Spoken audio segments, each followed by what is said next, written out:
Well, we have Mars conjuncting Jupiter, square Saturn, and then Venus is square to Mars pretty soon here. It has to do with the matrix for sure because Mars rules the physical realm. And then with Jupiter kind of trine to Pluto, it was a elementary trine. But that's special, you know. But yes, I can't help but to notice it. It's very amazing. There is something going on. See, I think that the ones that have there's kind of succession of moving into the fifth dimension, I guess is what you call it. But I think it's just moving closer to the realm that is available to us if we are still enough in our beings. And I didn't just say that we just sit and do nothing or, you know, don't say anything or anything. In fact, we are more active than ever. But it's more like each action is an action, it's not an activity. That's important to start to define that kind of phenomena that might be here. The difference between actions and just activities, you know. A good example is that there's the activity of the mind, but then there's the actions of your body. And so then, yeah, the way that if you really want to get real, which is dangerous, right? I mean, look at Christ over there. Did you get real, Christ? Hell yeah! Sorry, I can't work my elbow thing very well because the wall is there. The way to get real with people, and because you want peace. You see, you want peace. That's the main. See, peace. There isn't anything worth trading in for your inner peace. Now that's what we're talking about. Is our inner peace. You see, because you can get discombobulated putting all of your, I was going to say faith, but yeah, it's like you start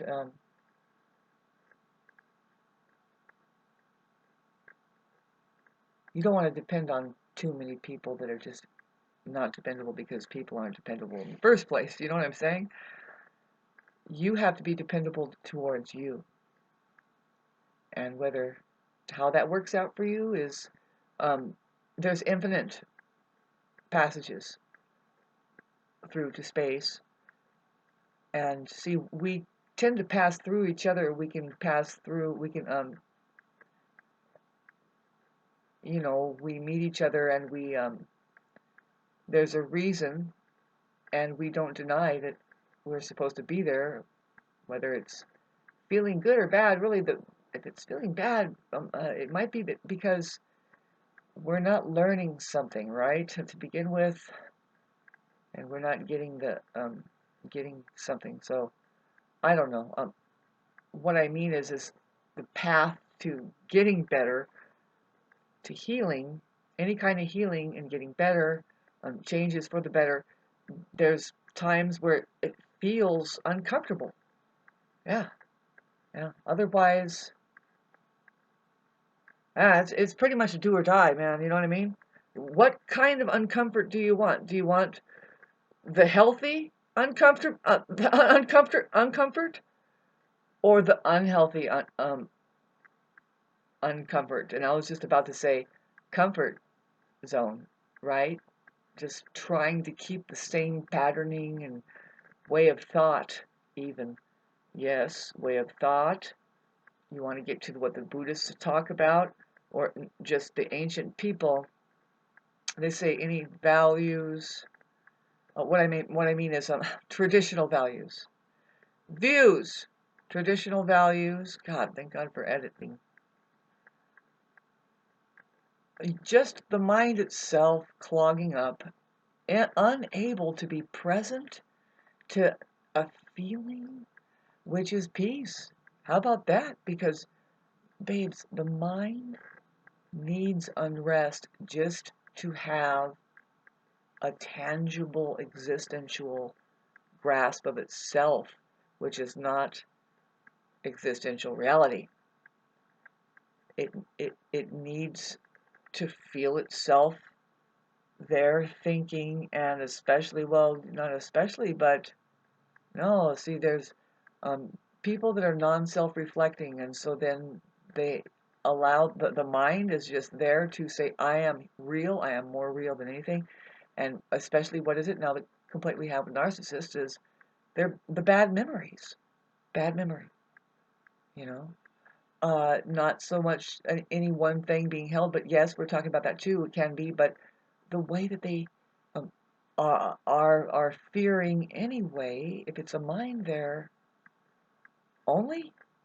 See, any memory coming out of any experiences coming out of the mind is a bad trip, man, because you want to stay locative of this moment now and figure, where are we with that? See, you can turn the mind into a receiver, is what Tesla was trying to say, and any good meditator will say. No, this is the way you do it, is you clear the mind of, and that takes practice and it takes time. It really does. They say that there's instant enlightenment, that you can just drop it in an instant. And I think that too. You can read material from enlightened people and the way that they kind of coax your awareness out of the mind, because your awareness and the mind are two different things. And see, awareness can get trapped in the mind, and it can get, that's what we call the fully encapsulated mind, narcissist. But I say it's the fully encapsulated awareness. See, there's two minds here, and you can say mind, but it's the capital N, and that's M, and that's awareness.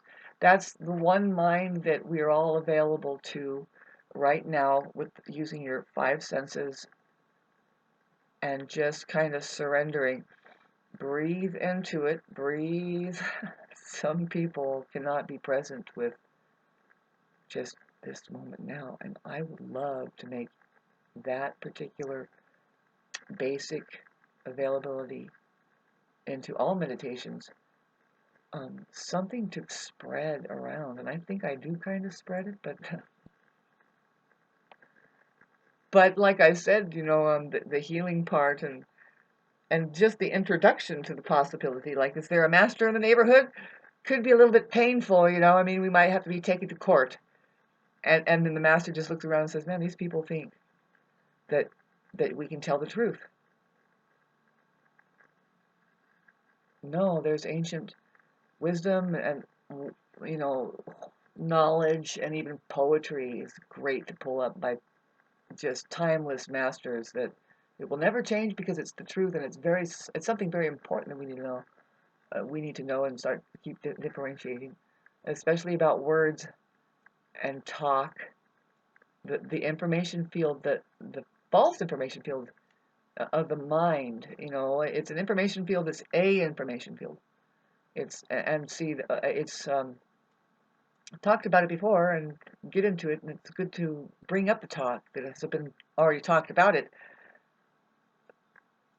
The nature of talking and words, ultimately, that it's an activity of the mind. You see, it's not an actual experience in reality as the truth, unless you want to talk about talking and the mind and what's behind it. See, if you've ever become just still and quiet, right? You can notice somebody talking too much, right? When you come to my house, you'll notice it. But see, there's a difference between silence said in words. You're still taking your right to remain silent. Now, in a Mercury retrograde rooster. Mercury went into Leo. We're going to do some more entertainment. Who knows what's going to happen when that puppy squares Uranus? Coming up at the end of the month, we have these Uranus squares, and it's like, it's not the Mars and the Jupiter and the Saturn square with Venus is nothing compared to these Uranus squares that are going to happen. We're going to notice like, oh God, somebody electrified it and it started just vibrating, babes. And we don't know. Anyway, just be happy that you're here breathing today, and um, get into the moment. You know, you can get into the prayer, get into prayer, get into 5D reality. I think we have broken through. Something has made it, you know, and my 5D rooster is going to try and communicate. But I'm sorry, I got off the track here. Isn't that terrible? Do you think I'll ever get it back? Ever?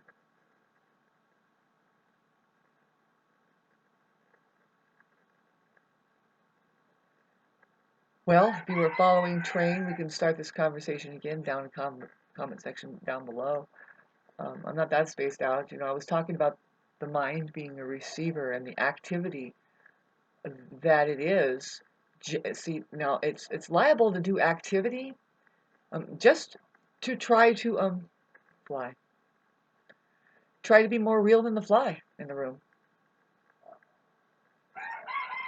And see, now the Buddha or anybody else who has knows the difference between mind and reality, we can juggle this stuff like no problem. A good example is when you're driving. Oh my God, have you ever observed a narcissist drive? First of all, they do backseat driving, right? And that's hard to tell who's who because when you get a narcissist behind the wheel, um, you're apt to do a little backseat driving because it's like, oh, pardon me. I don't know if it's a narcissist, babe. Some people do not know how to drive. Have you noticed it? Have you been on the road? Well, I live in Southern California, and at any one freeway, going to San Diego or here or there, you'll see, you know, somebody is not driving right, and you look at it and you think, oh, this person's 95 years old. Maybe are they drunk? But you see that there's a lot of people, but then you can't see the driver, and then you want to just get around and look, and it's a 23-year-old Asian person. I don't doubt that they speak perfect English and all of that stuff, but that's particularly interesting. It's like, oh, there it is, common. This must be somebody from Asia, and they are not doing the speed limit, and they are actually doing this too. I don't know. And so then, I don't like to be prejudiced, but did we forget that kind of thing? There's a certain type out there on the road that's like, what is this? And you look and it's like, oh my God, surprise, surprise. We are perfectly fit, supposedly. Let me get back to, well, speaking of driving, did you know, and this is something that we might have lost also, but we need to, as coming from the 60s, 70s, we have to bring this up and keep going. First of all, because we still do drive, and if you notice, yeah, no, the way that you tell a person's personality, like who they are, how they are, is by the way they drive. That's a very common, known thing. You know, if a person is very like an Aries rising or an Aries person, if there's a lot of Aries babes, they're going to take you a little bit faster than usual, and do not think that they don't have control. But babes, these are the ones that are doing that. You admire them because they have jumped the car over the river. You know, it's most likely they're just trying to feel alive. That's all. You know, and that's what you're supposed to do. You're supposed to take your chances, take a risk, and babe, we are risking our lives. That's what my great grandpa used to point out. It's like, man, you know what? A car, handling a car down the road is just as good as handling a loaded gun. What are you gonna do? Just keep that puppy fine and dandy, and watch out for the other loaded guns out there. Babe, they could fire off at any time. No, it's just as, I mean, probably even more dangerous, right? You know that. You know it because, well, I'll never forget the time that a spool, I'm talking about this now, a metal spool flew off of an electric truck while I was coming, while it was, for some reason it flew at a weird angle. It was a straightaway. It had just got done turning or something, and it went right on, right towards me, babe. And this was a huge metal spool. and I did the only right thing that you do. This is meditation. This is just being aware and alert as this moment now. I mean, you could be off in left field and you're thinking, but all of a sudden this thing happens. Well, I've played video games, right? And I was good at Pole Position 1 and all the other video games. And so you just do the precise right thing, the only thing. Otherwise, you go off the cliff or you hit the other car or whatever.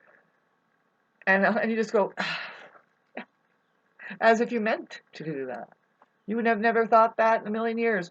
Um, Not the spool coming off the truck and not you doing the exact right, just whip.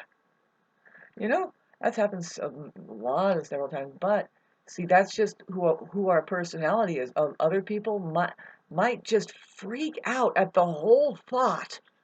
Of course, we saw it within a 16th of a second what possibly could happen. And it's like, no, thank you. We don't indulge in that. See, some people can just indulge and get, boom, there they go. Now the spool is clobbering their windshield and everything.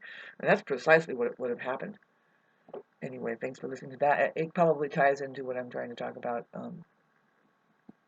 Meditative mind versus the thinking mind. And yes, when you are in the car with a meditator, when you're with a meditator in general, you better pay attention because they're doing something in the way it's like, and your mind will think, well, that's unethical or that's traditionally not real. And it's like, I just set the fucking spoon in a certain way. And you know what? You people are way too fucking real, man. I do not knock. Out of all people, look, things are made up. I have it's shrine-like. I don't, I'm not opposed to making every bit of your life shrine-like. See, my kitchen it's a field of information. You walk in, it's a shrine. You turn into a shrine. You're like, no, I am the pancake. I am the pancake. See, I'm not saying to not pay attention and really get into what you're doing and find out the rhyme and reason for any of it. But you see, the same saying goes, babes, it's not up to you. What I'm saying is, okay, the saying goes, sorry. Hi, thanks for communicating. The saying goes, what's the fucking saying? Sorry, I'm tired of not finishing a sentence a lot, It's the Pluto moving back. It's my excuse. You've seen it before, and we're doing one more of a round. If you haven't noticed, hey, we're in 5D now. I really wanted to talk about, and this is the main reason why I put this video up, is that did you make it to heaven, which is only always now. And then once it's not as boring as you think, as the mind is like, no, there's got to be something else. It's like, no, start receiving.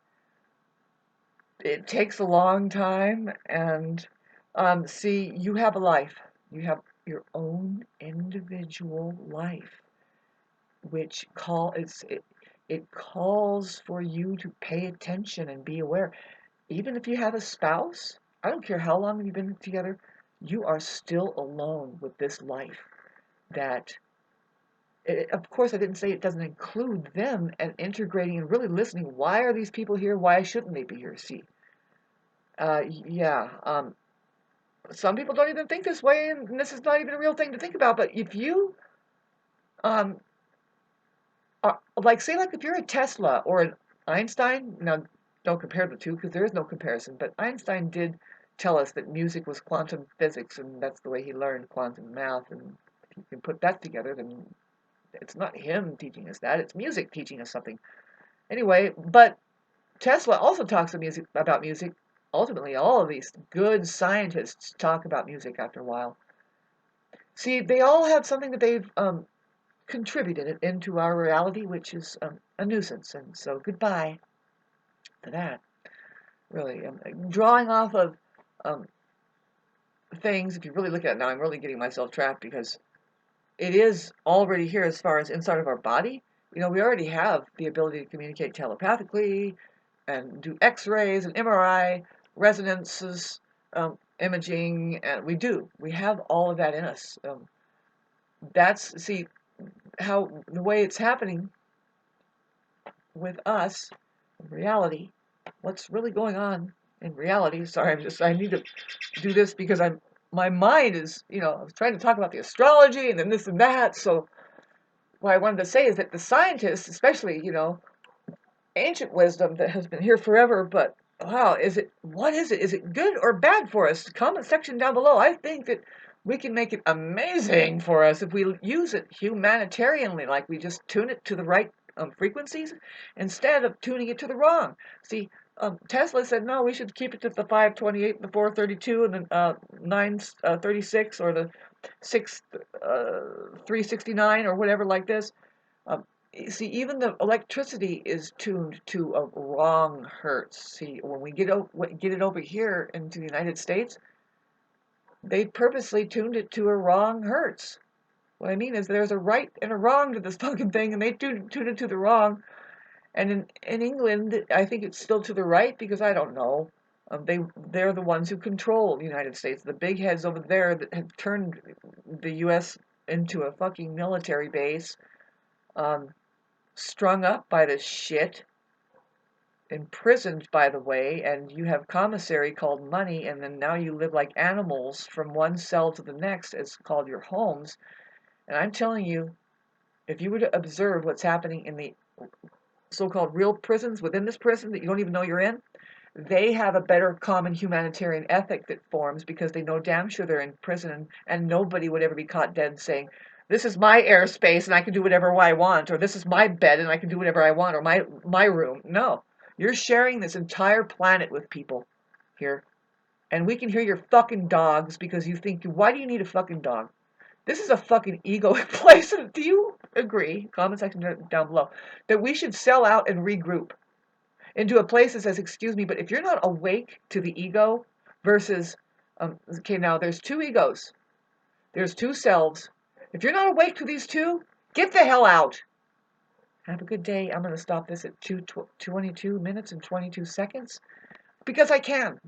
I live in 5D and, well, I just figured out God has a lot for me.